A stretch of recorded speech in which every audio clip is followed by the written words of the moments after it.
Hello বন্ধুরা, আজকে আমি অসাধারণ একটা কন্টেন্ট নিয়ে এসেছি তোমাদের সাথে শেয়ার করব বলে।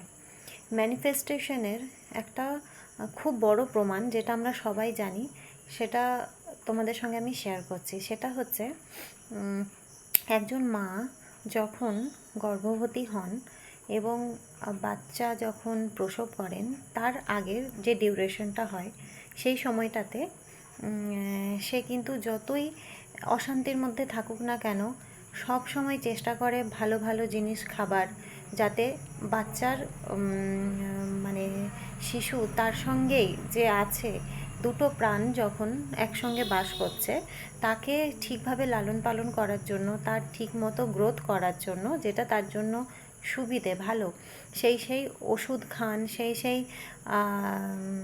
খাবার খান, যা যা প্রয়োজনীয়। সেই ক্ষেত্রে মায়ের যদি অসুবিধাও হয়, সেগুলো যদি ইচ্ছেও না করে, তাও জোর করে খেতে হয়। ডক্টররা কিন্তু প্রেসক্রাইব করেন। তাছাড়া কিছু কিছু জিনিস হয় যেগুলো সাধারণত খেতে হয়।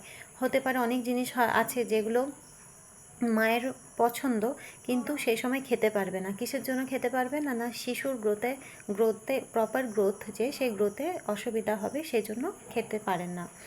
তাছাড়া মানসিকভাবে তাকে শান্তিতে থাকতে হয়, পিসফুলি মেনটেন করতে হয়, পিসফুলনেস মেনটেন করতে হয়। ভালো জিনিস বলে, ভালো জিনিস শোনা, ভালো জিনিস দেখা, এই জিনিসগুলো সবসময় থাকে। যতই অশান্তি হোক, যাই কিছু হোক, সেগুলোকে সাইড করে সবসময় ফোকাস দিতে বলে ভালো ভালো জিনিসে, পজিটিভ জিনিসে, যাতে বাচ্চা প্রপারভাবে একটা গ্রোথ হয়। তাই তো? এটা আমরা সবাই জানি। তো একটা ম্যানিফেস্টেশনের জন্য এগুলোই তো দরকার, তাই না? আমরা তো সেই কথাই বলি। একটা ভালো জিনিস যখন আমরা ম্যানিফেস্টেশনের জন্য করি, তার পেছনে আমাদেরকে পজিটিভ অ্যাটিটিউড রাখতে হয়, মানসিকতা রাখতে হয় পজিটিভ, যেন আমরা নেগেটিভ কিছু না শুনি। নেগেটিভ যদি শুনেও থাকি, সেটাতে যেন ফোকাস না দিই। এই জিনিসগুলো আমরা থাকি, মানে আমরা আমাদের ফোকাসটা থাকে যাতে পজিটিভ। কেন কি, ম্যানিফেস্টেশনে আমরা যে এনার্জিটা দিচ্ছি, সেটা যদি পিওর পজিটিভ না হয়, সেই এনার্জিটা যদি ডাইভার্ট হয়ে যায় নেগেটিভিটির সাথে, তাহলে কিন্তু ম্যানিফেস্ট হবে না। সেখানে রেজিস্ট্যান্স চলে আসে, মানে বাধা চলে আসে। তো আমার মনে হলো এটা এত বড় একটা, এত সুন্দর একটা এক্সাম্পল, যেটা আমরা সবাই জানি। তাই তো? যখন একটা মানে মায়ের পেটে যখন একটা বাচ্চা, একটা শিশু যখন গ্রোথ হচ্ছে, প্রত্যেকটা অর্গান তার তৈরি হচ্ছে, সব কিছু আস্তে আস্তে করে তৈরি হচ্ছে, এটাও কত বড় একটা চমৎকারের ব্যাপার নয় কি? যদি আমরা একটু ভালোভাবে অবজার্ভ করি, তাহলে বুঝতে পারবো সত্যি। মানে এই যে আমরা দেখতে পাচ্ছি না, কিন্তু আমরা জানি, চোখ বন্ধ করে আমরা জানি 9 মাসের মাথায় একটা পরিণত শিশু আমাদের কাছে আমরা দেখতে পাবো। তো এই যে 9 মাস যে পিরিয়ডটা, সেই পিরিয়ডটা একটা, ওইটাকে বলা হয় জেস্টেশনের পিরিয়ড। মানে হচ্ছে একটা সময় তো লাগে, একটা যে কোনো ম্যানিফেস্টেশন হতে গেলে একটা সময় লাগে।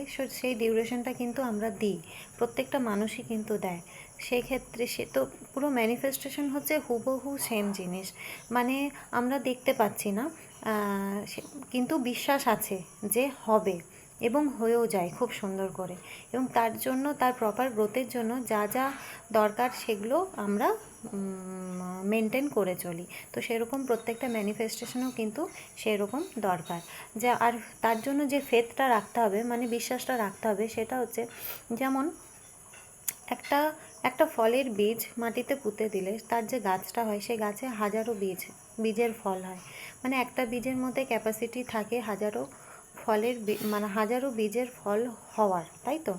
তো এটা যখন একটা বীজ আমরা পুঁতছি, তখন তো আমরা দেখতে পাচ্ছি না, কিন্তু আমাদের বিশ্বাস আছে যে ওটা হবে। তো সেই রকম বিশ্বাসটা আমাদের রাখতে হবে। তো যাই হোক, আজকে একটু ছোটোর মধ্যে ভিডিওটা আমি শেষ করলাম। আশা করি তোমরা সবাই বুঝতে পেরেছো। আর বিষয়টা ভীষণ ইন্টারেস্টিং, একটু অবজার্ভ করে ভালো করে মনে তোমরা দেখবে, দেখবে সত্যি খুবই ইন্টারেস্টিং। তো আশা করি বোঝাতে পেরেছি। সকলে ভালো থাকবেন। ধন্যবাদ।